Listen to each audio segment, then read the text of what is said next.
कि वो खुद इस जंग को यरमूक में लीड करेंगे।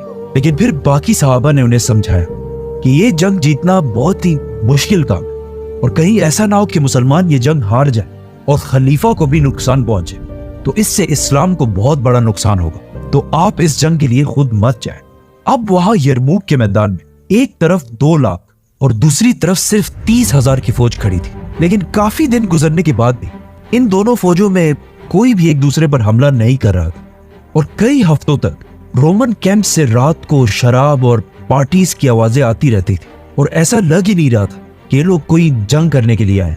तो ये देखकर खालिद बिन वलीद ने सोचा कि जरूर इसके पीछे कोई ना कोई साजिश चल रही हो। तो अचानक एक दिन रोमन जनरल वाहान का एक बंदा मुसलमानों की कैंप्स की तरफ आया और अबू उबैदा से कहा कि हम आपसे लड़ना नहीं चाहते, बल्कि आप लोगों के साथ एक डील करना चाहते हैं, तो आप अपना कोई स्ट्रॉन्ग जनरल कल हमारी तरफ भेजें। तो अबू उबैदा रज़ियल्लाहु तआला अन्हु ने ऑफ कोर्स खालिद बिन वलीद को उनकी तरफ भेजा।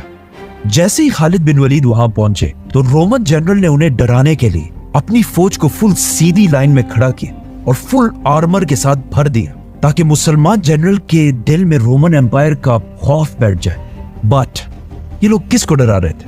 खालिद बिन वलीद को? I don't think so. Khalid bin Walid इन सारी चीजों को इग्नोर कर सीधा रोमन जनरल के पास पहुंचे। तो जनरल सारों के सामने खड़े हुए और अपनी स्पीच स्टार्ट की, जिसमें उन्होंने जीसस क्राइस्ट की कुछ तारीफ करने के बाद अपने बादशाह हरकल की तारीफ करना शुरू की और कहा कि हरकल रोमन बादशाह पूरी दुनिया का सबसे ताकतवर बादशाह है।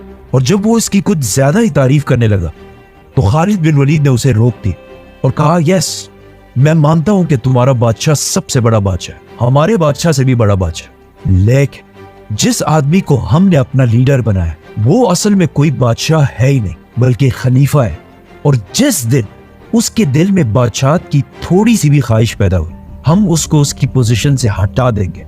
और ये बात बिल्कुल सही थी, क्योंकि अगर देखा जाए तो यरमूक के मुसलमानों की इस फौज में खलीफा उमर बिन खत्ताब के अपने बेटे अब्दुल्ला बिन उमर भी शामिल थे, लेकिन किसी जनरल की हैसियत में नहीं बल्कि एक आम सोल्जर की तरह। इसके अलावा पिछले खलीफा हजरत अबू बकर के बेटे अब्दुर्रहमान बिन अबू बकर भी इस जंग में एक आम सोल्जर की तरह शामिल। और इस फौज के जनरल सारे ऐसे लोग जिनका हजरत उमर रज़ियल्लाहु तआला अन्हु के कबीले बनु अदी से दूर दूर तक कोई ताल्लुक नहीं।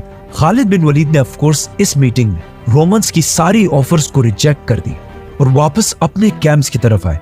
बट एक मिनट, ये अजीब बात नहीं है कि रोमन्स 2 लाख होने के बाद भी मुसलमानों से जंग नहीं बल्कि डील करना चाहते हैं। असल में ये सब कुछ झूठ। रोमन्स